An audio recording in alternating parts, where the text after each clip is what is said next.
get underway. Well, hello, everyone. Cynthia Tomaine once again with Interactive Brokers, and thanks all for joining us for today's webinar, where we'll be discussing trading businesses and saving taxes for this year and next. I'm very pleased to have with us today Robert Green, who is CPA and CEO of GreenTraderTax information as well. So without any further ado, what I'm going to do is move this right over to Robert's slides, and we'll get started here today. Thanks for joining us, Robert. I'm going to pass you the controls. If you can go ahead and share your desktop, we'll get started here. Thanks for joining us, Robert. Thank you, Cynthia. Welcome, everybody. And I'm just getting set up here.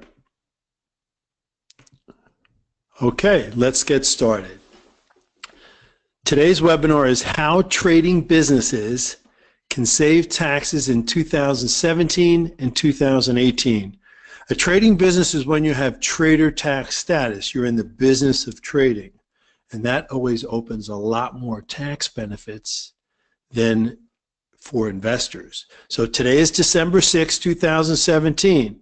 The House and the Senate are starting the conference to reconcile their Tax Cut and Jobs Act bills. So it's a fluid situation. It's changing quickly. I'm the presenter, Robert A. Green, CPA. There's a current photo. I was out in Beverly Hills seeing some friends. I am the managing member of GreenTraderTax. That's Green, Neuschwander, and Manning, LLC, and the CEO of GreenTraderTax. We focus on traders. Trading is a real profession, and other tax professionals and solution providers underserve them. Traders deserve tax advice from CPAs and tax attorneys who are acutely aware of different tax laws and regulations that apply to them. I write for Forbes. There's a lot of tax content during tax reform. Tremendous number of articles. I've never seen that many. But the clients have been telling me, thanks, Bob, because you're focusing on our niche, traders. You're not going to get that in the other articles you read. And trading is nuanced. It's a little different. So clients want to know, how does this translate to me, to my trading business? And that's where we come in. We're a big fish in a small pond, and we're really proud of that pond. Of course, trading is a huge pond, but it's not like big corporate America or Silicon Valley or Wall Street. Now, I'm considered a leading authority on trader tax for many years now. You can see my annual trader tax guide. I'm writing the 2018 guide right now. It's going to be ready in early January. As I said, I write for Forbes magazine. I wrote the Business of Trading column for Active Trader for 14 years, and you'll see me in all the leading media, interviewed, and also at the Traders Expo and other speaking areas. This information is educational. It's not one-on-one tax advice. When I write the content, I'm talking to all of our clients at once and users. Not an individual client, because you need a customized solution, and everybody's case is a little bit different. Now, I prepared this presentation based on current law. You're preparing your 2017 tax returns this tax season. You're finishing out the year now, and it's based on current law. The Tax Cut Act applies for next year. With one exception, expensing can start after September 27th. That's for like big corporations. You already get all the expensing you need 100% up front. So remember, when we talk about the tax cut changes, it's for next year. But when we talk about 2017, it's current law. And remember, I said it's educational. I encourage you to go out and get expert advice. I think you should use us, of course, but use anyone you'd like who's a trader tax expert. Let's start. So I have two sections today. We have the 2017 year-end planning for businesses, and then we're going to talk about the tax planning for next year based on the Tax Reform Acts. So let's start here. Trading businesses should do year-end tax planning, including execution of officer payroll and related employee benefits, health and retirement in an S Corp or C Corp management company. we've been recommending to traders for years now to use the S Corp to unlock the health insurance and retirement plan that a sole proprietor trader cannot do, and a partnership, spousal partnership, has great difficulty in doing. So the S Corp, we create the earned income with the compensation, so you can deduct the health insurance and the retirement plan. You can only do that on earned income. You can't do that on underlying trading gains. The S Corp creates that earned income for you. You start with 0 earned income, and then you pay the wages to create some earned income. That's the opposite of a normal business that starts off with underlying earned income. So now's the time to do that creation of the earned income. You've been counting on this all year long as a big deduction, and now is the time to make it happen. So with 3 weeks remaining in 2017, trading businesses should do the year-end planning now, including the vital execution of the officer payroll and related employee benefits, health and retirement, in the S Corp or C Corp management company. Now, the Tax Cuts and Jobs Act bills, I'll just call it the Act, it lowers tax rates on businesses in 2018. So it's wise to consider deferring income to 2018. You may not want to, if you're holding on to some investment positions that have embedded large capital gains, you may want to defer those. If you're a service business, you may want to, not complete all the projects, and you want to accelerate your business expenses. We're going to go through the details of that. Let's start with the officer compensation that must be executed through payroll. Traders eligible for trader tax status need an S Corp trading company or C Corp management company if they have a dual entity with a trading partnership and C Corp management company. Now is the time to deduct the employee benefits for the owners, including health insurance and retirement plan contributions. Why do I say now? Because we don't want you funding a retirement plan if you had losses for the year. So we don't want the payroll throughout the year. We want to wait to see where you stand now and commit to a December payroll to take care of all your business. It's too late, by the way, to form a new S Corp for 2017. So don't call me up later today and say, hey, Bob, I love the session. I want to set up an S Corp. Let's do it today. And then I had a lot of gains year to date. I want to put those into the S Corp and then do the retirement plan. It's too late. You need a few months activity to qualify for trader tax status. Trading for just December is not enough to impress the IRS. Plus, the entity tax return may only report trades made within an entity account, not your gains earlier this year. Now is the time to think about the entity for next year. So don't always miss the boat on taxes. It's important to know what you're doing and to act on time. Now, S Corps need to execute the 2017 officer compensation with these deductions included before year end, so don't miss the boat. We have a payroll service provider that works with our clients, Paychecks. They know exactly what we're dealing and how our strategies. And if you contact us, we can put you in touch with that team. I'm going to go over some of the details. So the S Corp officer health insurance premiums, that's an important deduction. That might be $20,000 a year for your family. With an S Corp, it's a little tricky. So again, you're sitting with one of our CPAs in the firm and you're working with Paychecks and you're deciding, how much is my W-2 going to be? What is going to be my officer compensation for December? Is it just going to have the health insurance component because maybe I had losses for the year? If I had profits, is it going to have the solo 401k elective deferral, the $18,000? That's where the most tax juice is from. So my W-2 is going to be 18 plus the health insurance?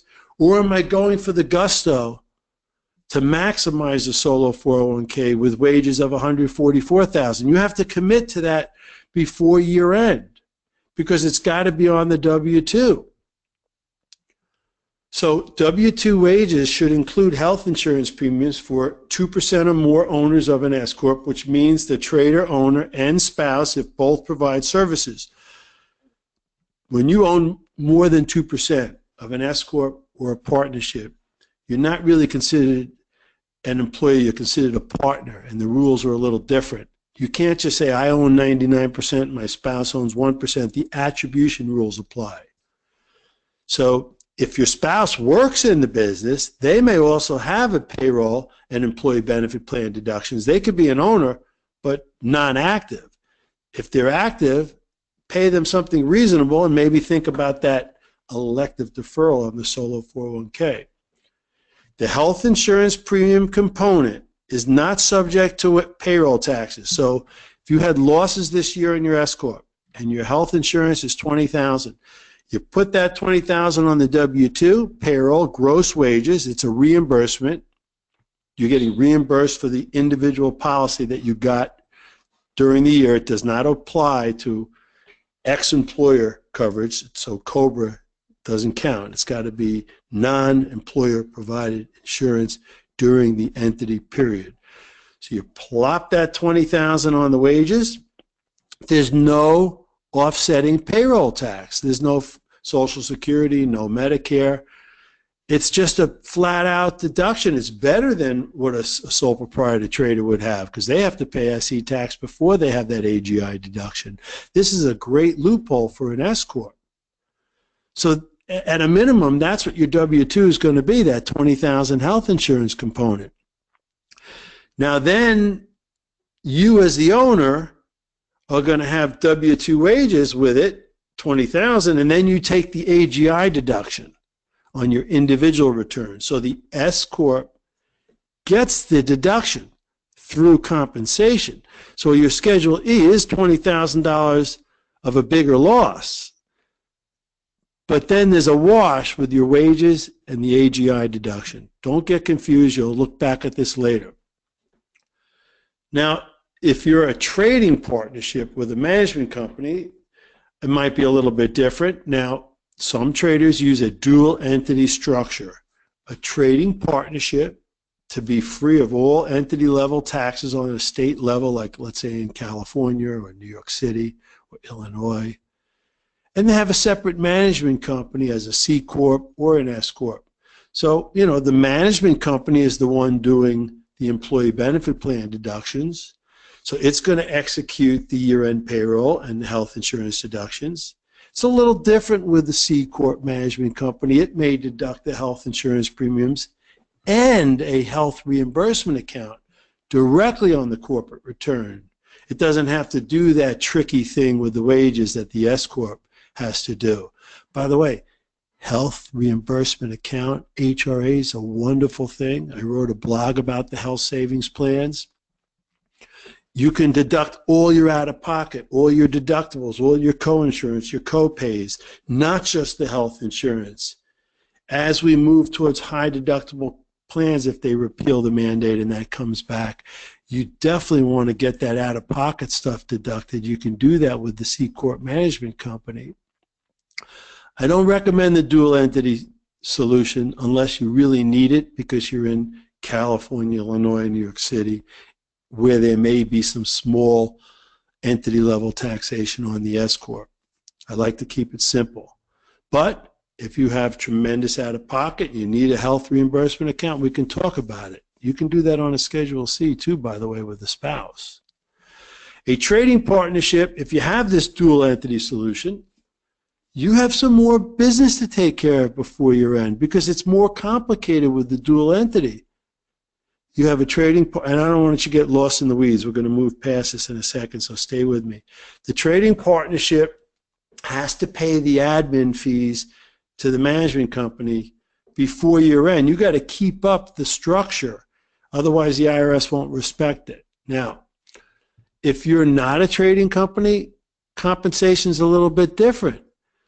The IRS requires S Corps with underlying earned income, like let's say you're an investment manager, you have a S Corp for your management company, for your hedge fund. That's a dual entity solution in a sense. You have underlying earned income, so the IRS wants reasonable compensation. Current industry practice is 25 to 50% of net income. That's a loophole for S corps that the House was trying to address a little bit in their bill, but it failed, and their final bill did not change it. Senate's trying to address it a little bit too with a wage limitation on the benefit. They're trying to get S corps to pay more salary to fund more Social Security and Medicare. But it's pretty tough to do because a lot of people use this loophole. The IRS does not require a trading S corp to have reasonable compensation because it has underlying unearned income. However, the IRS does look for officer compensation on S corp tax returns and at a minimum include the health insurance component and wages. If you come to me for a consultation and we're going to talk about an entity and you don't need employee benefit plan deductions because you have them in another job or another business, I'm not going to recommend the S corp because it is extra work. There is payroll. The IRS is looking for some payroll. In that case, I'm going to recommend the partnership, where we could have special allocations too.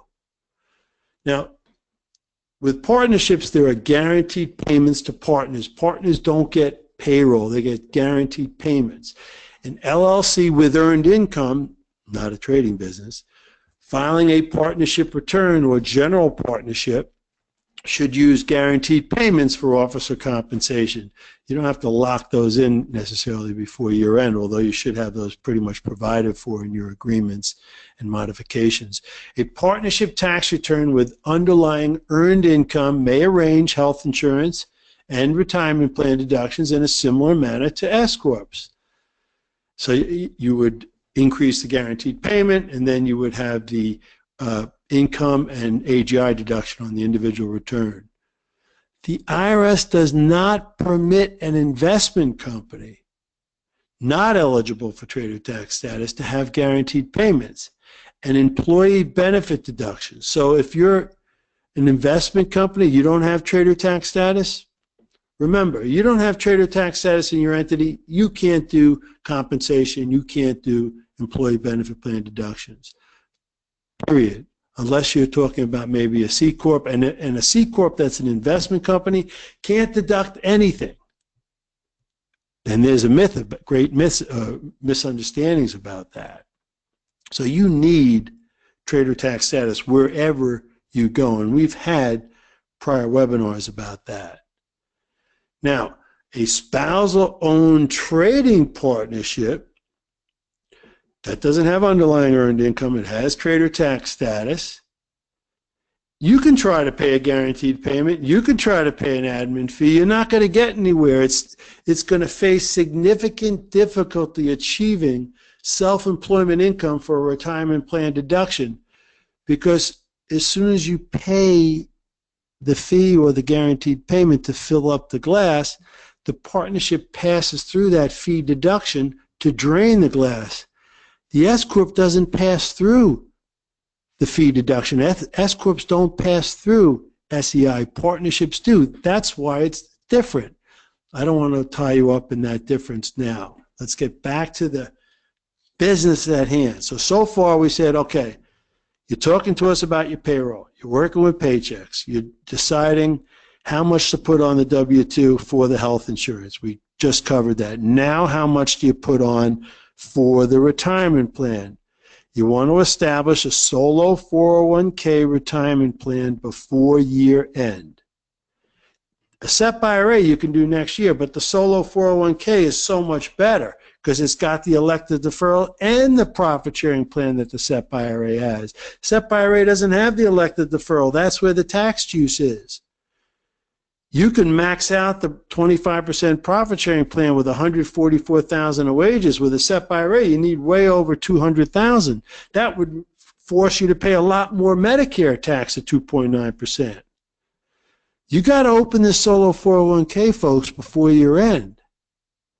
If the S corp trading company or C corp management company is profitable, consider a solo 401k retirement plan contribution. It must be established by year end. Execute the 100% deductible elective deferral portion through officer payroll before year end. The 2017 maximum contribution is $18,000 or $24,000 with the catch-up provision for age 50 or older. Most of you are familiar with that. You have a 401k in your job. You're used to seeing the W-2. It had gross wages of, $218,000 and $18,000 deduction for the 401k, and then the taxable wages of $200,000 because you maxed out. Now, some people integrate, have a trading company on the side of work. They do only $8,000 of the 18 in their job, and they do the other $10,000 through their trading S corp because you can't double up on the 401k elective deferral. And they do the profit sharing plan in their trading S corp. So if the company has sufficient income, so you start working with us now, next week, you made $200. You want to consider the 25% deductible profit sharing plan included in a solo 401k. The maximum profit sharing plan PSP contribution is $36,000. $36,000 divided by 25% is $144,000. That's all the officer compensation that you need. So you run through $144,000 of officer compensation. You have the $18,000 deduction on the W-2, and then the other $36,000 you can pay up until September 15th of next year. You don't have to pay that before year end. And it's going to be a deduction on your 1120S S Corp tax return. The elective deferral, $18,000, you're going to need to pay that by the end of January because that's on your December payroll. If you make a lot of money, consider a defined benefit plan with higher contribution limits. The solo 401k is a defined contribution plan with those percentages. This is a defined benefit plan. Businesses that achieve consistently high income can arrange a $100,000 plus contribution deduction with a defined benefit plan if the owners are close to age 50. Business owners should work with an actuary on complex DBP calculations. A DBP must be established before year end, but you can do most of the funding in the new year. Setting up a DBP can take several weeks, so get started by early December. Basically, the actuary is going to say you need $2.5 million to retire or more. You're way underfunded. Interest rates are low. You have to, fund it with a lot of money every year to catch up to get there. And you can even turn off the payroll after the first year or two. It's an incredible benefit. I'm surprised that more clients don't go for this. It takes a little more work, which doesn't cost much. And it's fantastic. But you're making a commitment to these, defined benefit plan contributions. I didn't see any watering down of that in the tax bills, but until the final stuff comes out, we'll see. Now, let's move on from the compensation issues. That's the tricky stuff with the payroll provider before year end, but it's crucial. Let's talk about wash sales. You want to convert 2017 wash sale losses into a 2018 ordinary loss. If you have wash sale loss deferrals at year end on trading positions in your account, and you've been a sole proprietor business trader. We're talking about businesses today. That means sole proprietor businesses too. The compensation issues we just talked about are not for the sole proprietor trader, but now we're broadening the conversation to include the sole proprietor trader too. If you claim trader tax status for 017 and 018 as a sole proprietor or an entity, and you have some wash sales at year end that you have to defer, you can't take those losses this year because you take a loss in December and you buy it back within 30 days, a substantially identical position across all your accounts for the taxpayer ID. If you make a Section 475 election for 2018 by March 15th for a partnership or S Corp or April 17th for an individual, that's going to convert the wash sale loss deferral on the trading positions at year-end 017 into an ordinary loss on January 1st. That's a lot better than a capital loss carryover. So people are always saying avoid wash sales like the plague, but if you have a capital loss carryover going into this year-end, You don't want more capital loss carryovers. You'd rather have a wash sale loss that you can convert to an ordinary loss next year. Again, there's a nuance. Just covering it lightly today. If you think this may apply to you, get back to me. Now, businesses have a choice of accounting method when they get started. Most small businesses without inventory choose the cash method, which reports revenues when collected and expenses when paid. So you might have set up a new sole proprietorship trading business or S corporate partnership in 2017, and you can choose your accounting method. For the expenses, for the trades, there's other accounting methods like realization, or which is a default, or 1256, or the 475 election. I'm talking about the expenses now for trading. A cash method, traders can defer gross revenues. You don't have revenues as a trader. A cash method, taxpayers, I meant, other businesses. And all businesses, trading and otherwise, can accelerate expenses more easily than if they use the accrual method.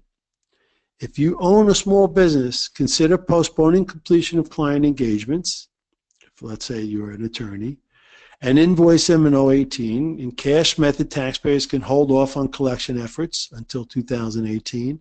Now, be aware of constructed receipt of income rules. For example, you're a prop trader.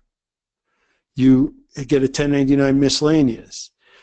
Your prop trading firm offered to pay you out your share of profits as a fee each month, and you declined. You turned your back. You said, leave that in my trading account to reinvest it. You had constructive receipt of income, and you have to pick that up. So consult your accountant about that issue. Now let's talk about expensing. Expensing is great for traders now, and tax reform makes it even better for bigger businesses, just letting you, first of all, just deduct everything up front, 100% for a huge amount. And what you can't do up front with a huge amount, they just really lower, lessen, reduce the holding periods, like for real property, whether it's commercial or residential. And they also beef up, like luxury autos, first year depreciation. So they just make expensing so much better. But it's already incredible for small businesses like our trader clients. You have all the expensing you need under current law. Businesses can expense new tangible property up to $2,500 per item, a great way to defer income. Rates are high this year. They're going to be lower next year. They've changed how the brackets work. Why not take a deduction this year if you're planning to get a new computer? Purchase and begin using the tangible property before year end. So order it, get it shipped fast, put it into service, and expense it. Arrange a separate invoice for each item not exceeding $2,500, and then be sure to make this de minimis safe harbor election on your tax return filing. No problem. The computer, you can't break it down into a separate invoice. It's flat out $4,000. So you take Section 179, 100% depreciation. For equipment, furniture, and fixtures above the tangible property threshold, $2,500, use Section 179 depreciation, allowing 100% depreciation expense in the first year.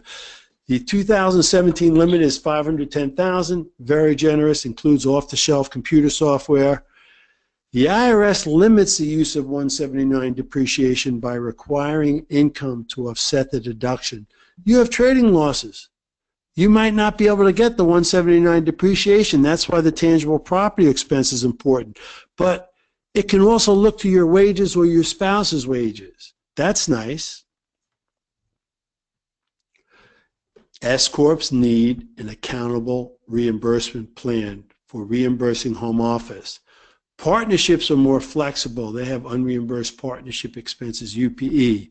You need to use or lose an S-corp accountable plan before year end for reimbursing business expenses paid individually, including home office deductions.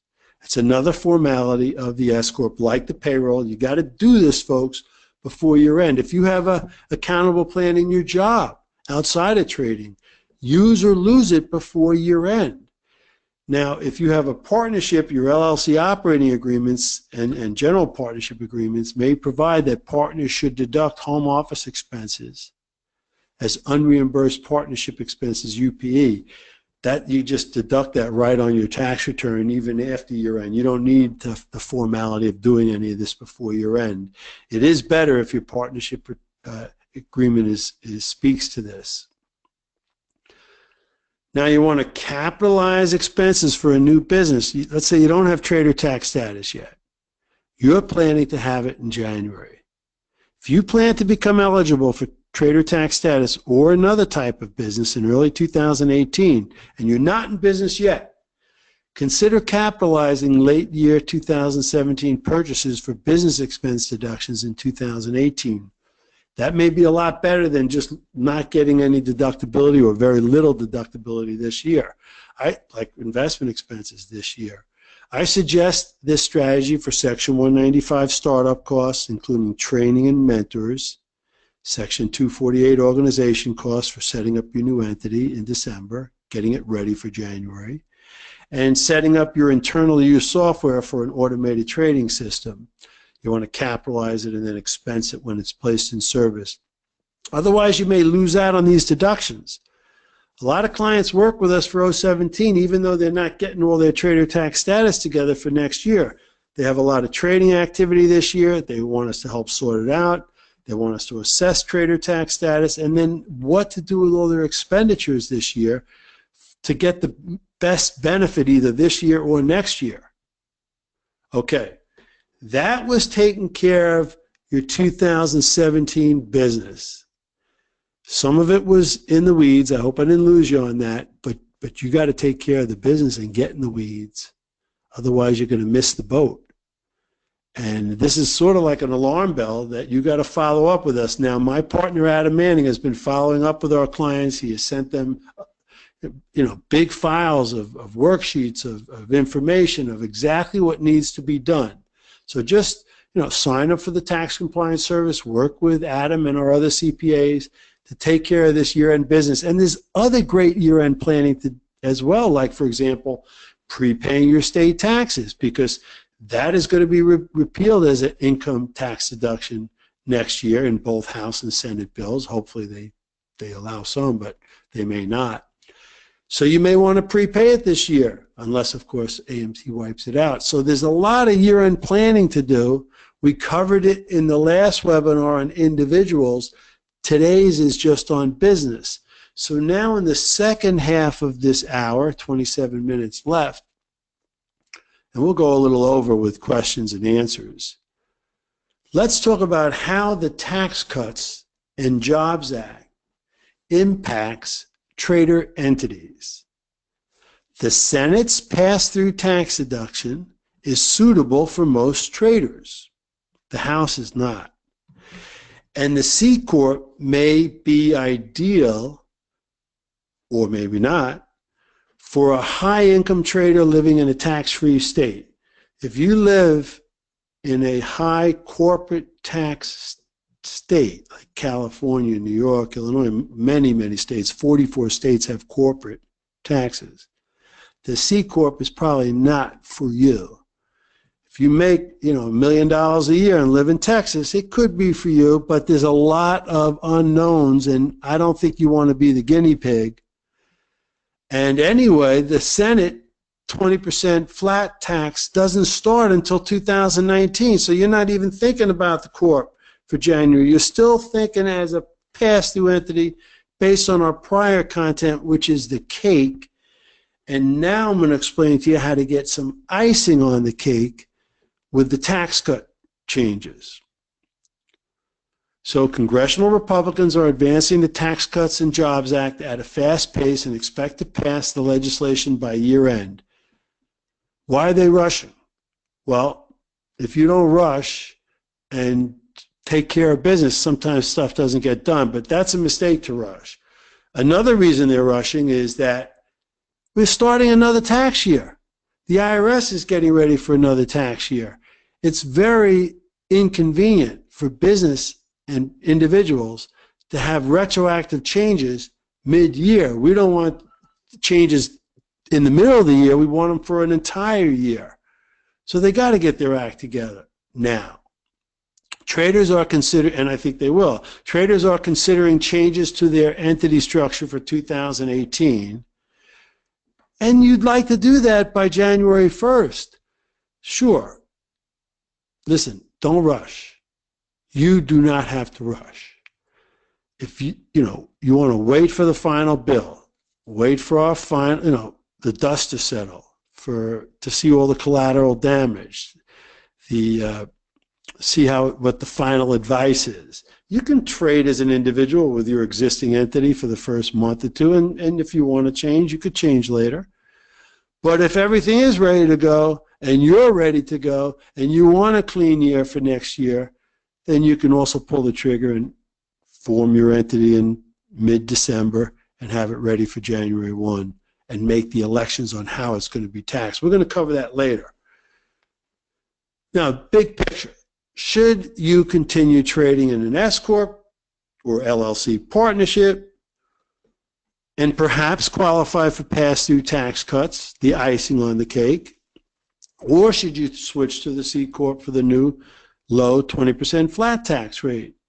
Maybe the House will convince the Senate to start the C-Corp in 2018, the lower rates. Maybe they'll bump it up to 21% to help pay for it. President Trump said he would be open to that.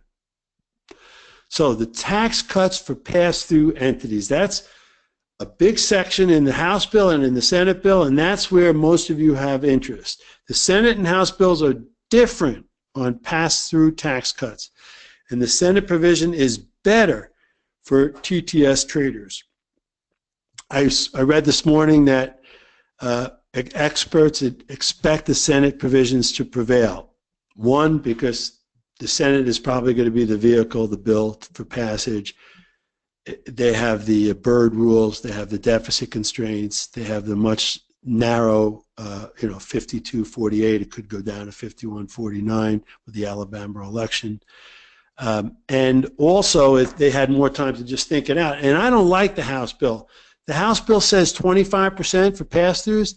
I said from day one, I was the first one saying it. That's bogus. That's a mirage. The only one who gets 25% is someone who owns a passive, who's a passive activity owner. Why should your Uncle Frank, who does nothing in the business, get 25% and you who run the business get nothing? Because maybe it's a service business where the capital percentage is 0% and you don't have a 10% alternative capital percentage. You don't have a lot of equipment.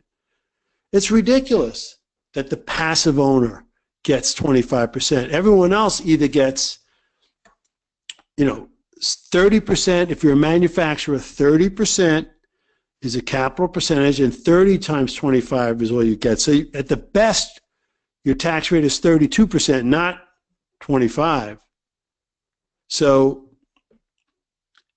that's at the 35, at the 30, no, excuse me, at the 30, if you're in a 35% bracket, you're only getting a 3% saving. So the House bill is a mirage for traders. It's no good. The Senate bill can be really good for traders because they are much more labor friendly. They don't penalize the company for having labor. The House was so focused on investing in robots, it seemed like to me. That was anti-labor. They penalized labor. So hopefully they're going to go with the Senate bill, and I'm going to go through some of the details on it, and then I'll fill in the blanks. So the Senate pass-through tax deduction. The Senate bill provision for pass-through entities has many limitations, especially for service businesses, but still it's much better than the House. A trading business eligible for trader tax status is a service business. Now, one tax writer said to me, Bob, I don't think it is a service business the way I read the definition. But the definition says, accountant, lawyer, architect, doctor, goes through the whole list of service providers, comma, investing and investment management, comma, trading and dealer 475. I mean, maybe I'm not as smart as that other expert who used to work for the Joint Tax Committee, but to me it says trader. So until I see something different, I think a trader is a service business. So that gives it a limitation. Now, it's based on qualified business income. That other professional and us, we think it's 475 ordinary income is included in business income. The definition excludes investment-related capital gains. Notice it says investment-related capital gains. I think we can squeeze in the futures trader that has capital gains that are business-related, or other financial product traders that have tax treatment that's not ordinary, that's capital gains. For example, they trade securities, but they don't want a 475 election. So I haven't closed the door on that yet. And if you see my blog posts, they're always evolving based on the latest information and interpretations. So read the last one from this past weekend. Both the House and Senate bills have that same definition, comma, traders, and they have the same definition of qualified business income. So here's the limitation for the pass-through deduction. In the Senate bill, a pass-through service business owner is eligible for the 23% deduction on qualified business income. So you make $1 million, or you make $500,000 trading with securities with 475. You have trader tax status. So 1, you're a service business. 2, you have qualified business income. 23% of that QBI might be your deduction of the QBI, qualified business income, but then there's a lot of haircuts. The Senate said we can't not include professional service firms, because after all, I know that President Trump wants America to be a manufacturing country, and good luck to that. I'm rooting for that too. Jobs, everything. But we have been a great service power worldwide, and to leave out service providers with all the jobs they create is not fair. And I'm so happy that Senator Johnson and Daines screamed to get better benefits. They beefed it up from 17.4% to 23%. They beefed it up the limit from like 100,000 or a little bit more to 500,000 married, 250,000 other taxpayers, including single. So, and then there's a deduction phase out up to 600 married and 300 other taxpayers. So I have look at my blog post, how to set up the business trading entity for tax cuts. I wrote that on Saturday after the tax cuts finished Friday, updating a blog actually from a few days before. And I show you the exact examples of who gets it, who doesn't. So you're single, your taxable income is, your QBI, your taxable income is under 250. So you're allowed to have this 23% deduction on your QBI, and it's on the lower of your QBI or your taxable income. I walk you through the exact example. I show you how all the haircuts apply on the Senate's 5 haircuts. They make you jump through hoops, but bottom line is this. You're doing the S-Corp to have your cake, the health insurance and retirement plan deduction. If you have a great year and you, even after the health insurance deduction, you're above these taxable income limits, you're not going to get the 23% pass-through deduction, go for the profit sharing plan deduction. You made a lot of money, you can do it. That's the icing on the cake for you. But if you didn't have a great year and you're under the taxable income limits, hey, you'll get that Senate 23% deduction. You're well positioned to have your cake and icing too. Now the House pass-through tax rate is a mirage. It allows service businesses a puny benefit to use the 11% pass-through rate rather than the regular 12% rate, or 1% difference, so what, on the first $75,000 of business income for taxable income under 150 married or 75,000 other taxpayers, and the phase out is up to 112. So if your taxable income as a single trader is under 112,500, so what? You can use 11% rather than 12% in that bracket. You make a lot, you make anything more than that, they don't respect you as a service business. A service business can qualify for the maximum 25% pass-through rate if it has alternative capital percentage of 10% from a significant investment in business income. And it might include internal use software. So if you're a quant trader and you have a lot of servers and a lot of business equipment, you might have alternative capital percentage of 10% or more. And so you might get a minor, very, very minor benefit compared to the Senate. But if you're most traders, where you can't, by the way, count your trading capital as alternative capital. You know, if you have a couple of computers and monitors, that's not going to cut the mustard. So you know what the House gives you? Zero benefit, except for that 1% benefit as a service company that I told you above. I hope by this time next week the House pass-through rate is history. I've been against it from day one. Now, why am I talking about C Corps? Well, everybody talks about the 20% rate. A C Corp was not a suitable choice for a trading company in the past. But with the new 20% tax rate that's attracting, you know, everybody like a flower, it could be for some high-income traders in states without a corporate tax, with a lot of conditions that and dangerous conditions that I'm going to talk about. If the trader doesn't qualify for a pass-through tax cut, so if you know you make, you're single, you make way over $250 every year, you're confident of that. You say, Bob, I'm not going to get these Senate tax cuts, pass-through cuts, and I'm moving to Texas. I'm not paying California 8.84% corporate tax rates.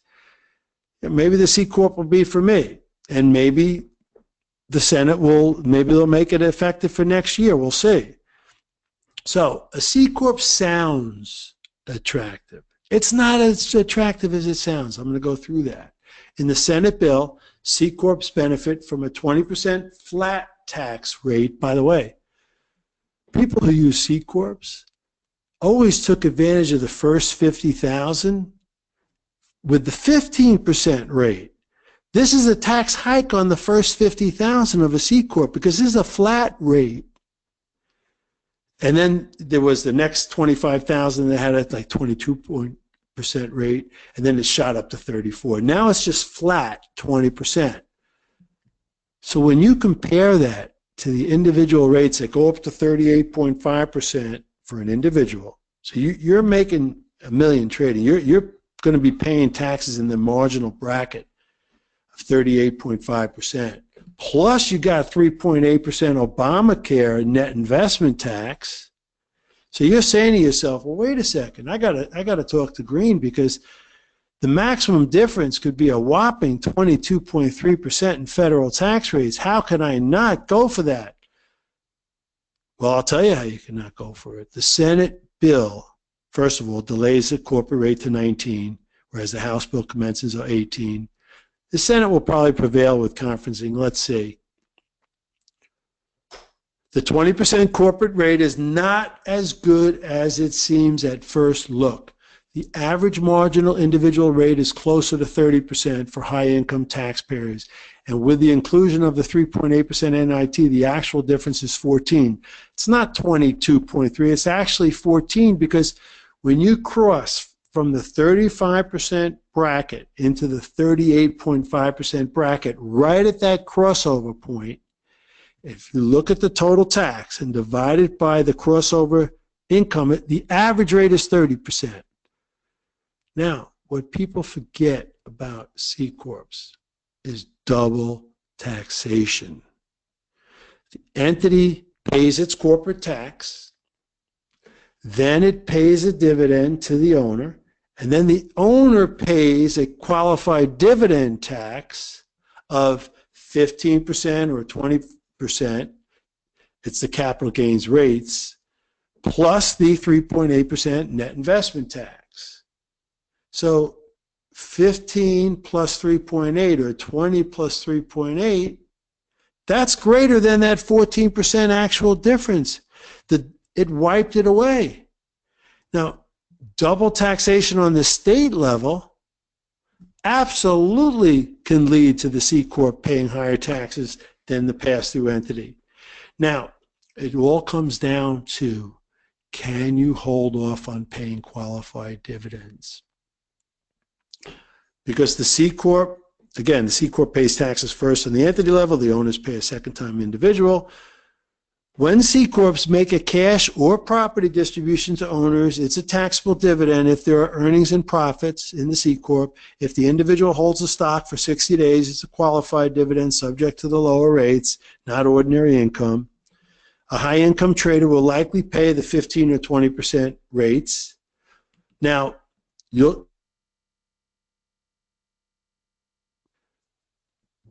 all the trader does is trade in the C Corp, has no income on the individual return.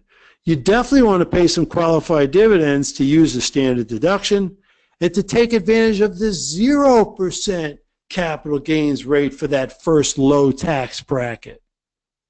So check that out on our website. But it's still not for the low-income trader in a high-income corporate state. And you'll see the example how it did not work. Because remember, the lower income trader gets the whopping 23% pass-through deduction. And that is so much better than the C Corp, even without any qualified dividends. You'll see that example on my website. The big thing about the C Corp is the accumulated earnings tax. If the C Corp does not pay dividends from E&P, the IRS can assess a 20% accumulated earnings tax. If the C Corp exceeds a threshold and cannot justify a business need for retaining E&P, the IRS threshold is $250 or $150 for a personal service business. An accounting firm, they don't have any equipment, they're not really expanding, they just have people working for it, or maybe it's a small solo practitioner, doesn't really need more than $150,000 of accumulated earnings, but doesn't want to pay dividends, doesn't want to pay the dividends tax. The IRS will hit them with the 20% accumulated earnings tax. Where does a trading company fit in? Will the IRS consider it a personal service corp, like they did with the definition for pass-throughs, where they treated a trader like a service business? Maybe. Can the TTS Trading Corp demonstrate to the IRS that it needs E&P over the threshold because it says, hey, I need to reinvest this trading capital as working capital. I should be able to build this up and not pay out dividends. I think they should be able to do that, but I don't know for sure because no one's been using a C Corp for a trading company over the years. People haven't, it's been ludicrous to do that. So do you want to be the first one to test that? Probably not. So I don't think you want to jump into the C Corp necessarily until that accumulated earnings issue is worked out. If you're an investment company, in the IRS views, they don't let you have any E&P at all. They'll hit you with a 20%. Now, historically, corporations avoided double taxation by paying out compensation, but then you're creating taxation at individual rates versus the new 20% rate. So you don't want to necessarily do that. Traders like a little bit of compensation for the retirement plan, but not too much. So you don't want to do what corps did in the past, just jacking up compensation. That defeats the whole idea of the 20% rate. State double taxation will ruin the C Corp. 44 states have it.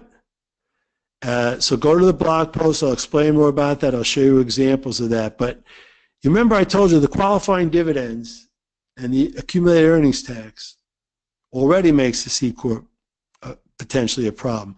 The corporate tax rates in some states completely make it a bad idea. That's even if you're a high-income trader not getting the pass-through deductions. So California, bad idea. Texas, it could be a good idea. The 0.75% franchise tax applies to all types, and the no tax-through threshold is $1.11 million. Check those examples on the site. Don't try to avoid filing a C Corp tax return in your resident state. Don't just say, hey, Bob, I'm going to set it up in Delaware or Nevada. I don't have to worry about California. I'll say, yeah, you're entitled to form your entity in a tax-free state like Delaware, but your home state requires registration of a foreign entity if you operate it in your resident state. Setting up a mail forwarding service in a tax-free state does not achieve nexus in that state. It doesn't work. Conducting your trading business from your home resident state, that constitutes nexus. You're not going to get away with the tax-free state setup. Now, you can move to Texas, lock, stock, and barrel. That works. Don't just move to Florida because they have no individual income tax. They have a corporate tax. I think it was 5.5%. And there's also some cons from the C Corp. There's no lower 60/40 capital gains rates on 1256 contracts. A lot of traders have losses the first few years. You can't pass those through to your individual return with a C Corp. If you don't have trader tax status, you can't deduct anything. And if you build up losses in your C Corp with trader tax status and then you want to liquidate it to get the loss on your individual return, if you're lucky, you get a 1244 stock loss, and that's a limit on the ordinary loss up to 50 single, 100 married. The rest is a capital loss. So I don't like the C Corp yet. We'll take a look at it. We'll see when it kicks in. You're still focused on an S Corp. It's an excellent choice for most TTS traders. You'll get your employee benefit plan deductions. That's the cake. And you'll maybe get the pass-through tax cuts if you don't make a lot of money, the icing on the cake. And if you do make a lot of money, you'll do the profit-sharing plan to get icing on the cake. So for 017, the TTS traders can arrange to deduct health insurance and retirement plan contributions in the S Corp. The maximum is $54,000 or $60,000 if you're age 50 or older. The IRS raised it $1,000 for next year. The health insurance deductions could be $20,000 for your family. You're talking about $80,000 of deductions, plus a 23% deduction on your qualified business income. That might take you into a $125,000, $150,000 deduction. That's sweet. Sole proprietor traders and spousal partnership traders cannot achieve the employee benefit plan deductions. So you want to consider the S Corp to get the cake for the employee benefit plan deductions and the pass-through tax cuts. Now, the tax cut bills bring the icing on the cake for the securities trader with 475, and I probably will make a case for the business trader with capital gains treatment too. I'm not giving up on that yet. You want to play it safe, you'll elect 475. But if you're a futures trader, you want to keep the 60/40 treatment. That's left in the bill. They didn't monkey with that. So you want to put yourself in a position to qualify for the Senate pass-through deduction. It will work with a partnership too. Now, technically it should work with the Schedule C, but we are concerned, my partner Darren Neuschwander and I, that it may be difficult to claim this deduction for a sole proprietor trader since the Section 475 trading gains are on Form 4797 Part 2. Not Schedule C. We have some traders in California that make so much money they don't want to bother with the S Corp with the 1.5% franchise tax. They don't want the dual entity scheme. They're not going to get pass-through deductions. They're not going to do the C Corp. They're just going to stay a sole proprietor Schedule C and maybe get some 60/40 benefits, but just make a lot of money. So again, you need a customized solution for you. Most traders are not making $1 million or $2 million. Most traders should consider the S Corp for 2018, and they're not necessarily in California, which happens to be our biggest market. Texas is number 2, New York, Illinois goes down the line according to population. A new trading business wanting to deduct health insurance and a retirement plan should consider the S Corp for 18. That was our advice for 017 in prior years, and it remains our advice for 18. Whether tax cuts are enacted or not, I think they will be enacted. If there are business losses from a business expenses and 475 ordinary losses, that tax loss insurance, the power of 475, with the pass-through, you're going to offset your other income and possibly generate an NOL. Both the Senate and House don't allow NOL carrybacks. That's unfortunate. That was a great benefit for our traders. We did the NOL carryback. We got the immediate refund. We replenished their trading accounts. Now you're stuck with the NOL carry forward, and it's limited to 90% of the carry forward income. So you don't just use it 100%, it's 90%. There's also the Senate has excess business losses. If you make a loss of 250 or single, 500 married, they make you carry it over to the next year. So there's a lot of stuff in the bills to disenfranchise you from immediate use of losses, from carrying back losses. They don't want to start paying out a lot of refunds right away. But the excess business loss is very generous, 250, 500. It's all on my blog, folks. So you're only going to consider the C Corp if you're very high income in a tax-free state, if I work out the accumulated earnings tax. Let's see when that's effective, the effective date. There'll be opportunities for tax advisors to conceive other ideas based on final legislation and the anti-abuse provisions. For example, a trading company is a specified service activity. I went through that with you, with the limits on the pass-through tax cuts.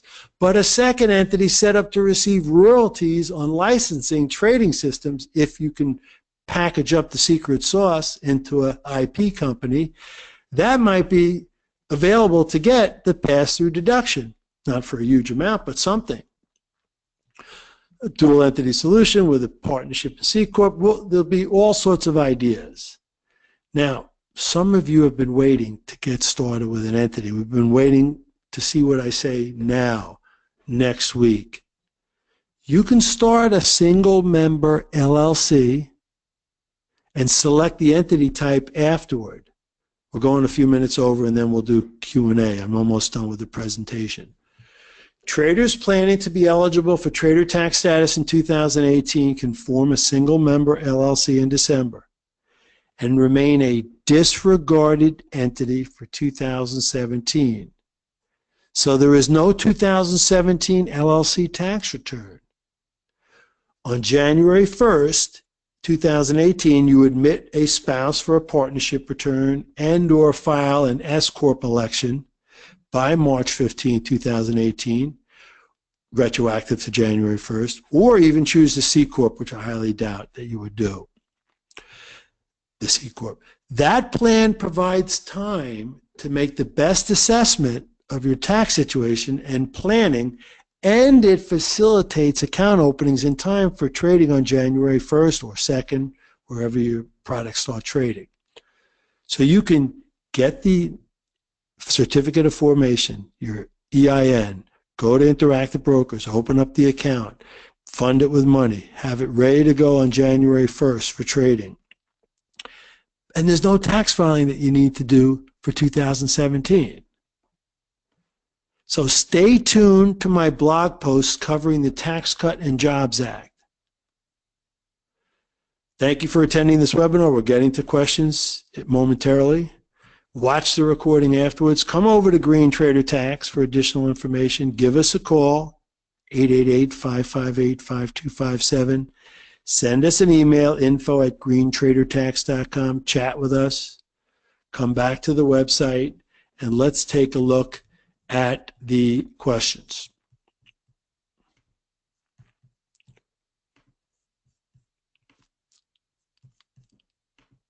Okay, and just 1 second now while I open the questions. And we'll spend about 10 minutes on questions. And let me just drink some water.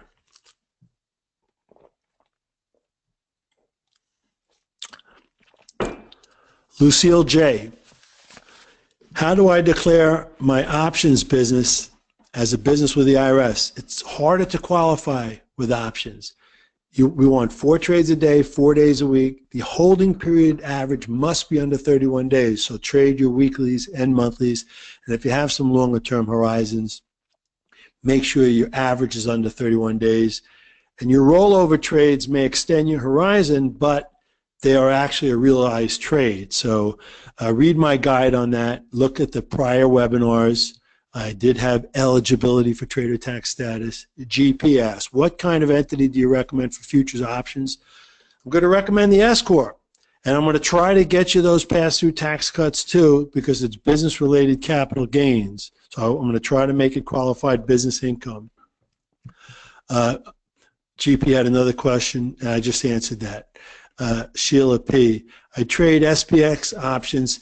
If you're trading broad-based indexes or options on broad-based indexes, the E-minis, the options on the E-minis, those are 1256 contracts with the lower 60-40 rates where 60% is a long-term capital gain. That's wonderful. Craig N. If we do an annual payment for officer salary, can we take draws throughout the year? Well, you can take distributions of profits throughout the year. If there's not enough money left in the S-Corp to fund the $144,000 payroll that you want to do, quickly contribute some more capital to pay it back out as salary. So yeah, it's not technically a draw, it's technically a distribution of profits. Craig, with if only do annual December payroll, 401k elective deferral, yeah, you're going to do the elective deferral in your salary at year end. You can contribute to the profit sharing plan earlier, but I wouldn't do it. We don't want you to do anything with the 401k until December, because you could have great profits all year long and lose the whole thing in November. Hopefully not. We want you to have the patience to wait until now. Now is when to do it. That's why it's an alarm bell. Normally, why would I have an alarm bell now? We would have taken care of business earlier in the year, but we couldn't. Now we had to wait until now. So that's why the alarm bell, because otherwise you miss the boat. So it's last call, first call. MR. I'm not sure you'll get away with 20K W2 salary on your S-Corp once the IRS comes knocking. Here's the thing, or who may be a CPA, we don't have reasonable compensation rules for a trader. If the IRS says, why do you have a $20,000 health insurance on your S-Corp that made $500,000, we answer the underlying income is unearned income. We don't need reasonable compensation, and that's the end of the story. We never had an issue with that. Good question, and I did have that in the slides. So I'm going to try to get the questions where people don't ask multiple questions. I see many of you have multiple questions. I encourage you to have a consultation with me. That's $160 for 30 minutes. It works well. I opened up my calendar to more appointments going into year end, so you will find an appointment slot right away. Ralph H. I'm giving just initial for the last name. Does one essentially have to be a patent day trader to generate enough trades? If you trade securities, you need 30,000 to be a patent day trader for 4-to-1 leverage rather than 2-to-1 intraday, and to make a lot of trades to qualify for trader tax status. Without PDT, patent day trader status, it's hard to have enough trades. But that doesn't apply to the futures trader or the Forex trader. So there is a little bit relation. Carol L. When does the employer 401k need to be made? So you're going to do it on the December payroll and pay it by the end of January. My last year-end post for business had some of those details. And when you work with our team, Carol, they'll make that clear to you. Craig, it's the second, third, fourth question. DG, do trading advisory businesses still need to be business trader qualify MTM? Yes. If you're an investment manager, that's a business treatment for business expenses, but that doesn't give you the right to elect 475. You need trader tax status to elect 475. Trader tax status is undergraduate school. You may never go to grad school, which is 475. You may prefer to have capital gains treatment. They're related but two separate things, and getting mixed up on that can have really big consequences. John Z. Can you set up a defined benefit plan if you're 65? I have to check my blog post. Go to the blog, click the blog button. There's the archive. Find defined benefit plan. It's probably in that post. Chris H. Can LLCs get trader tax status? Yes. Does the LLC then get the same benefits as the S-Corp? Remember, there is no such thing as an S-Corp. There are LLCs and corporations, and even general partnerships in all but 6 states can elect S-Corp status. We prefer the route to the S-Corp being the LLC. So LLCs can be taxed as partnerships if there's more than one partner. A single member LLC can elect S Corp status, a multi-member LLC can elect S Corp status, or a multi-member LLC can be a partnership return.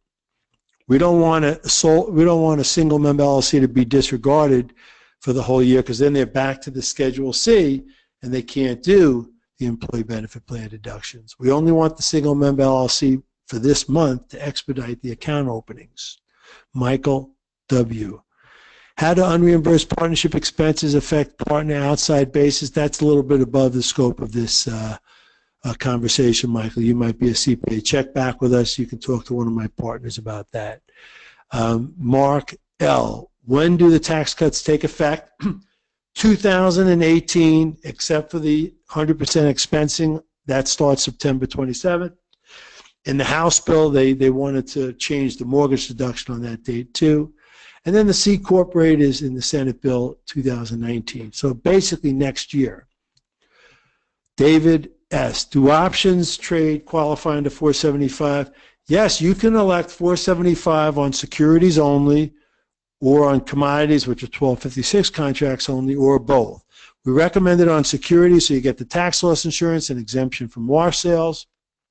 But we don't recommend it on 1256 contracts because you would give up the lower 60/40 tax rates, which are about 1/3 off the regular rates. Equity options are securities.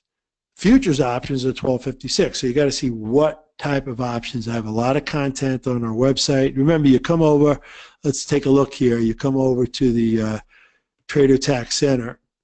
Go to Trader Tax Center, come down to tax treatment on financial products, and you look on there, you got options, you got Forex, cryptocurrency, ETF, securities, wash sales, the works right here. Spend some good time there, the Trader Tax status, all of that. Let me bring back the questions. We're going to go for a few minutes more, folks. So just stay with me here. Alexandro R. I currently hold a Forex-only trading partnership. When would you recommend setting up the S Corp? Now, because we want to get the S Corp going for next year to get the employee benefit plan deductions. But if you call me up and you say, Bob, I don't have health insurance. The Senate's getting rid of the mandate. I don't have to not going to pay a penalty anymore. I'm not going to do it. And I don't need a retirement plan. I'm young. I don't like the retirement plan trading options. But I prefer the partnership return for various reasons. It looks better than the Schedule C. So you may not need the S Corp. Let me assess your situation in the consultation. Jack L. When is the best time? Now. Get on my schedule now. Do the consult with me now. We have a lot of good visibility. We can kind of do the consult today, but then form the entity next week. We'll maybe hear back from the House and Senate more by next week. They're acting fast. We're not going to do something before we are sure about what we're doing. And again, if we form the single member LLC, we have until next March 15th to file the S Corp election.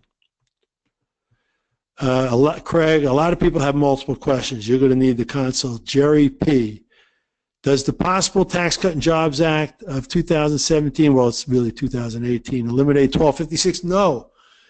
The tax bills don't touch trader tax status. Don't touch 475. Don't touch 1256, 988, wash sales. All the stuff, all our bread and butter, untouched. We're very happy about that. The wish list that we had, that you guys signed the petition on, that went to all the congressmen, I think it helped work. Maybe not. Maybe it made no difference, but it did pretty much work. I think we got into the qualified business income. We're stuck in the service business category for now. We'll try to get us out of that. But I think we're doing pretty good on the tax cuts. Max Z.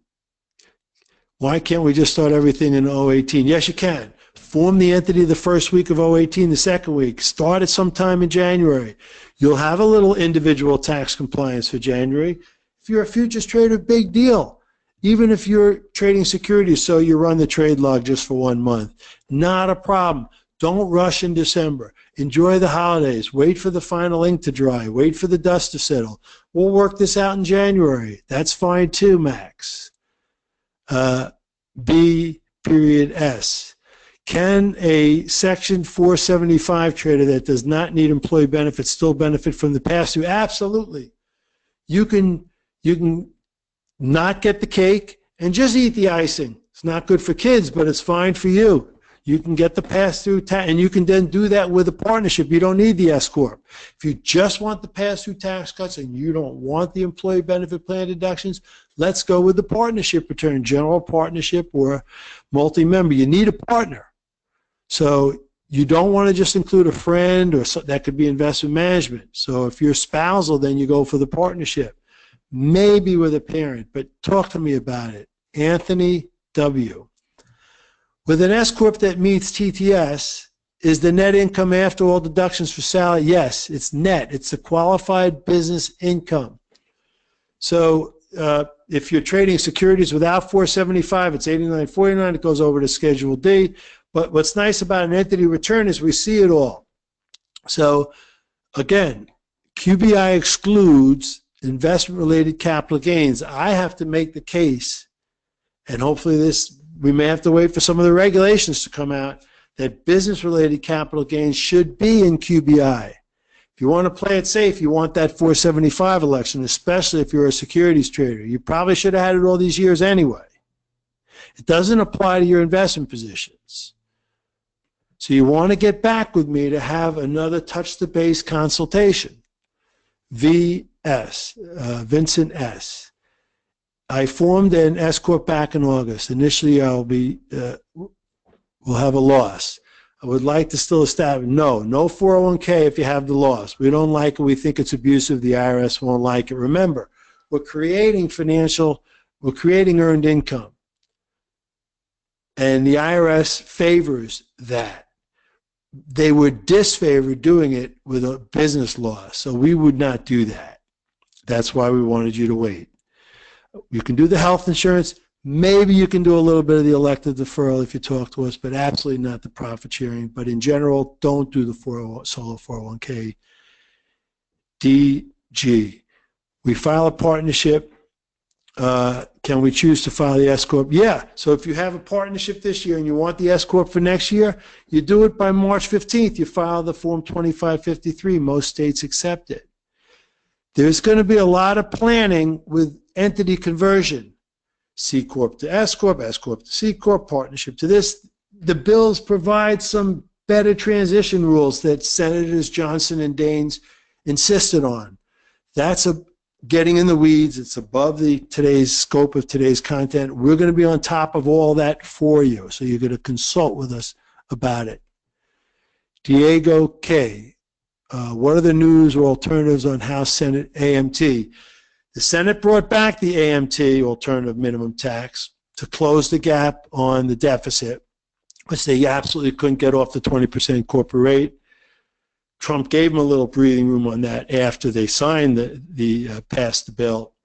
The House, Brady, is saying absolutely no AMT. I mean, they're willing to go for a lot of the Senate provisions, but they're saying absolutely no AMT. They want more reform than the Senate. So AMT may get backed out again. That may be something the House wins out on. So it certainly complicates things, and it would be a much higher exemption. Icy, for those creating S-Corps in 2018, can the potential trading accounts be used under this new S-Corp? No, you never have a personal trading account under an entity. You have to go to your broker, IB, and open up an entity trading account. And that will probably unleash the higher professional data fees. But IB's commissions are so low that that's something that entity traders think is still very worthwhile to do. And you may get your data elsewhere as well. But the point is that you need an entity account. You cannot have a personal account. That would be illegal. The IRS would not go for that. A lot of tax court cases got bounced on that. People set up an entity but never opened up the entity account. Mike T.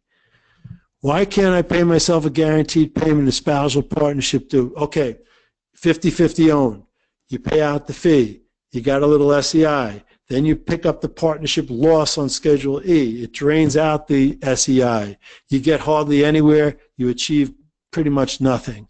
You might get away with a tiny bit of earned income, not efficient. Read my guide about that. I go through the whole thing in Green's 2017 Trader Tax Guide, which is on discount now until the 018 guide comes out in January. Then it's full price again. Niles C. Now, Cynthia, if you got to jump in and cut me off and say we're ending, tell me when. Otherwise, I'll answer a few more questions. Well, keep going, Robert. You were so informative. As long as you can stay, we'll keep this open.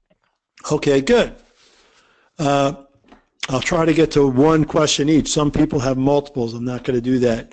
Niles C. As a profitable options trader not qualifying for TTS, do you still recommend the entity? No, because you're not a business. You're an investment company. So the ticket to everything is trader tax status. I coined that term. I call the balls and strikes on it. I'm an umpire. You come to me for a consultation. Sure, I'm your advocate for all traders, and I'm on your side. But when I ask you to pitch me the ball and tell me your facts, I'm going to call the balls and strikes the way I see them. And if you strike out on trader tax status, you strike out. We won't sign a tax return giving trader tax status when we don't think the person has it, and we're not prepared to fight to the end with the IRS to win it. And that's why we have credibility with the IRS for all clients, because of our integrity as a firm on that issue and other issues, 475 included. Rank V. Is it true that MTM traders can't carry back 2 years anymore? That's right. Any business loss, I remember I said at NOL, they repealed the 2-year carryback. My partner, Darren Neuschwander, when he works for the AICPA task force, when they went to the IRS to try to comment about all the bills, his pet peeve was the NOL carryback. He fought hard to get that. That's one thing we lost. I don't know why businesses need NOL carrybacks to replenish capital, to retain jobs. That, I think, was a very business-unfriendly decision of Congress. And it was against the spirit of American taxation, which has always had that and makes us unique in the world. Other countries didn't have it. We had it. It helps businesses stay alive. Carson W. What do you recommend for traders who don't qualify for TTS? Well, you have investment expenses in 2017. They're only deductible in excess of 2% of adjusted gross income. They're not allowed for AMT. They don't include home office, education, and Section 195 expenses. You get puny deductions this year.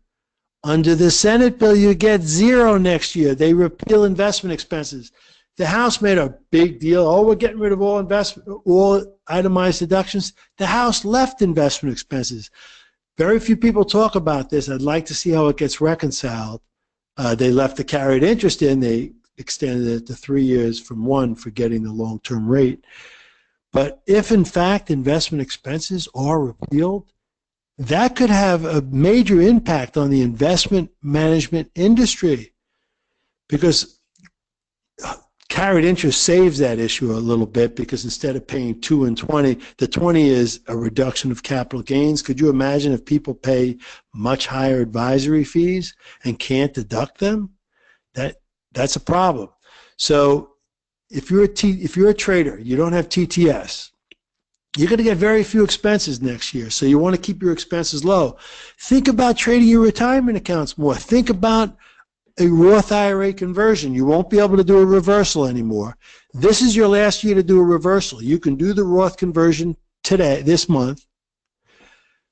Next year, the conversion assets drop. The market goes down. Your assets go down, and you can reverse it by October 15th next year. But next year, if you do a conversion, you can't reverse it anymore. The IRS doesn't want the reversal anymore. Traders are good at trading retirement accounts. They can beef that up with an incredible benefit, and the retirement plan can reimburse you for investment expenses only that are allowed under Section 212. But again, they may close that out for next year. So think about trading retirement accounts more, and think about getting 60/40 benefits with trading futures. Those are some things you can do without TTS. I had a long answer on that one, but it was a good question, and I don't want people to think that we only help TTS traders. We help the non-TTS traders too. So if you strike out, we don't push you out of the ballpark. We still help you. Jack L. How to admit a spouse to a partnership. You just have a modification to your partnership agreement on January 1st, effective January 1st. Robin P. Is withholding income required to make solo 401k? If you do your payroll on 144 to do the full solo 401k in December, beef up the income tax withholding, federal and state, to pay what you owe the IRS and to pay what you owe the state in full. And then you don't have to make a Q4 estimated tax payment, and that will avoid the underpayment penalty on estimated taxes. That's another benefit of the year-end payroll. Tesh D. Once you elect 475, it stays forever. You can revoke it. The IRS eased it. See that on my blog in the guide. The same way you elect it is the same way you can revoke it, with the election by the due date of the prior year, the 3115, without any fee. The IRS made it easy. Rao C. If you have an account for trading, however, it did not qualify in trader tax status in 2017, what would be the setup to make the account eligible for 18? Every year you put the bread in the oven. You pull the bread out of the oven at the end of the year. If it rose, it's bread. If it never rose to trader tax status, it's flat bread. You can only use, so it's a facts and circumstances assessment. The 475 election is hanging out there. If you don't qualify, it's suspended until the next year when you may qualify. All this is in the guide, folks. Anthony W. Does the IRS look at the average number of trades for the year by month, weekday? Yes, all of those. 4 trades a day, 4 days a week, 16 trades, 15 to 16 trades a week, 60 a month, 720 a year per the Pope Court. That's what we're using as the bright line, although it's not a bright line test like the 31-day rule is on the Endicott Court. So you don't want sporadic lapses. So you don't want, a lot of trades in January, February, no trades in March. So you don't want sporadic lapses. All of this is in the guide. There are blog posts on it. Come to the website. Joseph G. I'm currently a 475 Schedule C trader. If we form the S Corp, do we have to re-elect 475? Yes. The entity elects 475 internally in its own books and records within 75 days of inception, and you don't need the second step of the 3115 filing. So it's a lot easier for the new taxpayer entity. An existing entity has to do the external 475 election and the 3115. It's the new taxpayer that gets that loophole internal election. Ben Z. What if I'm a high-income trader above 500 in California? You're probably not going to get, the threshold phases out at 600 married, 300 single on taxable income. And so if you're way above that, so what you want to do in California, which we do for a lot of clients, is you have the dual entity solution. You have the trading partnership with your spouse or with your S Corp, and you have your S Corp that has a carried interest and a capital interest in the partnership. You limit the income in the S Corp in California. And I have all this on the blog. Go to the Trader Tax Battle of the States, California versus Texas. It's on the website. It's in the guides. The S Corp makes the target income. It maxes out on all the employee benefits. It doesn't pay any franchise tax above the $800 minimum. And the rest of the income is in the partnership with no taxation. So you're getting the best of the both worlds on the employee benefit plan deductions, but you priced yourself out of the past 2 tax cuts. And you can't use a C Corp because of 8.84% corporate tax in California. Ignati P. If I have my health insurance for Medicaid or an employer-provided one, you can only do the retirement plan deduction on individual or group policy in your own entity. Employer-provided is not deductible. You could look to, I think, the contributions that you make to Medicare, like Part B, I think you can include those, and I have that on our content. Our CPAs would tell you for sure. Arthur K. Will it still be true in the new plan, carry forward continues? Yeah, the NOL carry forward is unlimited. It used to be 20 years only, it's unlimited, but they put in that 90% rule. I'm just going to answer a couple more. We're going to end in a few minutes. Matthew A. With respect to exchange membership and SEI, someone emailed me on that. That's above the scope of today. Traders don't have self-employment income except if they are a 1256 contract trader as a full member of a futures or options exchange under Section 1402I.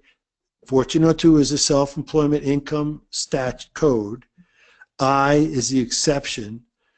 The full member has self-employment income. These are your professional futures traders in Chicago. This goes way back when they made the 60-40 deal with Dan Rostenkowski, ex-chairman of Ways and Means. Now, the CME has an electronic corporate membership, which is a reduced membership, and our tax attorneys felt that that probably did not trigger 1402I. Now, this person's asked me about ICE and the changing of the membership, and come to me with the exact membership deal, what it is. I can feed it into our tax attorneys to see if they feel there's grounds that 1402I would not apply. So if you have 1402I, you don't need the S Corp, you already have your SEI. Kunal M. I have losses in my personal trading account of 16-17 and planning to go full-time trader next year.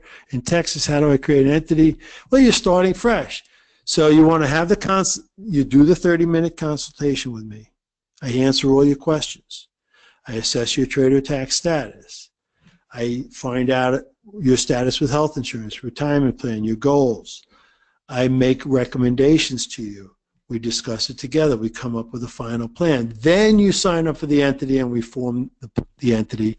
And then I walk you through all the startup business issues of the entity, pass the baton to my partner, who then meets with you to make sure you executed everything right and that it's up and running right. So when we do the year-end compliance, it goes smoothly. I think you'll like the way our service works on that. So there's a lot more questions here on the board, folks. Cynthia, should I give it another 5 or wrap up now? I'm going to leave that up to you because I think we could go all afternoon with these questions. All right, I'll answer a few more because people are here and they have the questions. They came to get answers, and why not take this opportunity to give them an answer? Well, thank you. So Ty N. Started LLC during year, began trading regularly almost every day, but ran out of money. That could be a sporadic lapse that the IRS does not respect. Haven't traded months since. You might not have trader tax status, or you might have it for a short period. That's something you want to consult with me on. Chen traded for 3 months, lost his case because he lied about 475. He argued pro se in tax court, which means on his own. He caved on trader tax status for 3 months when the court said it should have been like a whole year. The court was wrong. It doesn't have to be a whole year. So many businesses in America start and fail in 3 months' time. If I argued Chen, I could have won trader tax status, but of course conceded 475 because Chen lied about 475. He never made the election. A lot of multiple questions. You folks want to email me, and I recognize some of your names, your clients anyway, so get back with me. This is not really the forum for that. Peter K. Can I request an appointment specifically? Well, what you do is you purchase a consult online. Go to the site. Go to, let me bring that up real quickly here. You go to professional services, go to consulting. Click on consulting, pick the 30-minute, read about how it works, purchase it. When you check out, you get a download, which is a link to my calendar. I have an online calendar. You see all the open appointments. You pick one, you're booked. You send me your notes. You call me exactly at that time. It works like clockwork. I make notes during the call. I can type as fast as I can speak, and I can speak pretty fast as a New Yorker. I try to slow it down. And then I send you the plan at the end, so you have a chance to read it over and discuss it with your spouse, and then get back to me for the next step, which might be the entity formation service. And then you would go down here and purchase that. So it's all on the website, all the strategies, the blog posts are here. You just hit find the categories like entities or different things. You can click a category of blog post. You can go back and see all the event recordings on our site or on the IB site. So let's go back to the questions.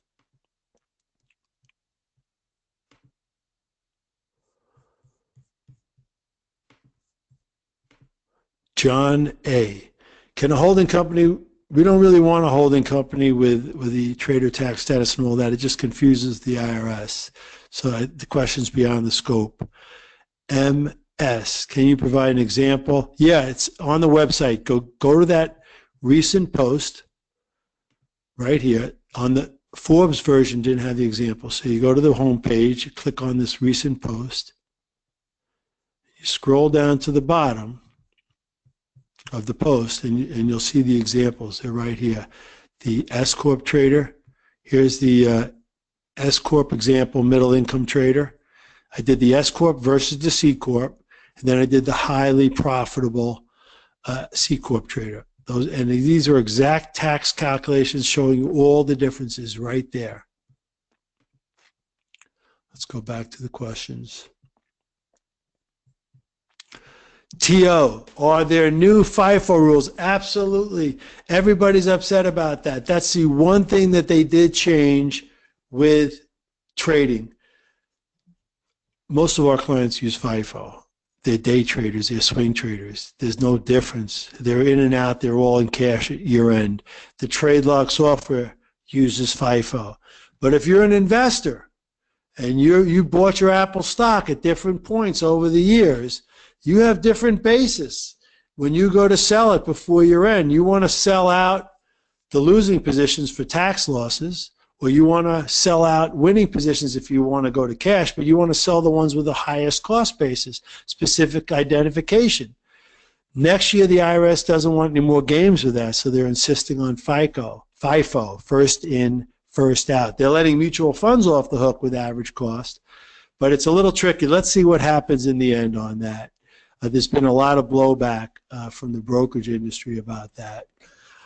But on the other hand, taxpayers have gamed the system with the identification. They haven't really followed the rules at times about informing their brokers properly on that.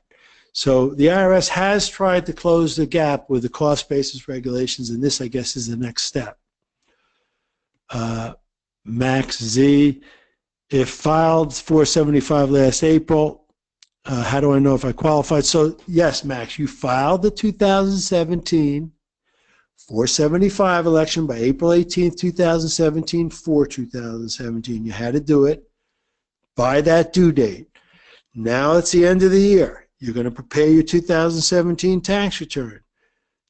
Did you qualify for trader tax status to use it?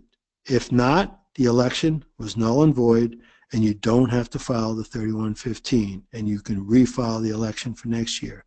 If yes, you do qualify, then you are compelled to perfect the election with step 2, the 3115 filing with your 2017 tax return in 2018. That's all in our guide. We can help do all that as part of our tax compliance service. That is our main service, folks, under professional services. Tax compliance is a fancy way of saying preparation and planning. Now is when you want to do the year-end planning. You're going to be a first-year client. You're going to have a 15-minute consult with my partner, Darren Nishwanda. He's going to make sure you're a good fit together, that we can save you some good money, you know what the price is going to be, and that we're going to move forward with the tax compliance service to do the planning before year-end. That's where you eventually want to wind up with us. That's our core business. Our raison d'etre for existing as a firm for traders. They need help with the compliance with all these nuances. Let's go back to John F. When you speak about 30-day holding, it's average. It's not sure if it's weighted average. There's no case law on this. There's no technical way to do it. There's no software app for it. There's no program for it. So you don't even want to be close to the 31 days. So you want to talk to me about it, especially as an options trader, if you're holding securities positions as well for hedging or for other reasons. Jing R. If I qualify for TTS in 2017, don't have any business entity, you can be sole prop. We can take all your business expenses and home office on Schedule C. That first benefit of trader tax status we can claim after the fact. We can think about a 475 election next year as a sole proprietor trader, the second benefit. And if we want to go for the third benefit, the employee benefit plan deductions, we need the S Corp. And that would put us in a better position for the new fourth benefit, the pass-through tax cuts. So let's see. I see a lot of the same names here. S, Sanjeev, L. Are you subject to FICA on forming the S Corp entity? No. The FICA is a Social Security tax. We're only doing that on the wages in connection with the solo 401k plan, not on the health insurance, not just because you have an S Corp, only in relation to the retirement plan. And the income tax savings from the retirement plan is much greater than the cost of the payroll tax. The $18,000 elected deferral is 100% deductible. If you're in a 30 or 40% federal state tax bracket, minus the 15% cost, you're putting 25% of the $18,000 in your pocket net. You're saving thousands of dollars net of the payroll tax. Okay, folks, I'm going to wrap it up. We got close to the end here. I'll ask a couple more. Someone's saying about prepaying for compliance. Yes, sign up with us in December if you're a trader, so you get a year-end deduction and then do the year-end planning. I'll do a rapid-fire answer, a couple more here. No, I think I pretty much got it. So to finish up, folks, before I pass you back, come over to the website, click on the Contact Us, fill out a web form with your questions, or send an email, either one, or give us a call, and you'll get access to my calendar right away. I'm going to work around the clock through year end. People got delayed with these cuts. We have a lot of work to get done, new entities. I will be here for you on that. Our CPAs are doing all the year end planning. We are here to take care of our clients and new clients too. So thank you all very much for coming. We're looking forward to working with you. And back to you, Cynthia. Well, Robert, thank you so much. Wow, this has been a marathon session, and terrific information has been relayed. Now, I did see several questions. Some were saying it's a terrific session, but my head is spinning. Well, don't worry. We have been recording today's event, and we'll be sending that out to each of you in about an hour. So simply watch your email for your inbox for a follow-up message that will include today's recording as well as a link to the webinar notes. You'll also find within there a link to all of our archived sessions where you can find not only today's event, but all of the others that Robert has already done for us as well. So with that, we are going to conclude our session. I do really appreciate everyone's time and for sticking with us this long. And Robert, thank you for being so generous with your time. We are going to conclude our session so you can all exit today's event using the X that's above your control panel. Thanks all for your participation and have a great rest of your day. Thanks, everyone. Have a good one.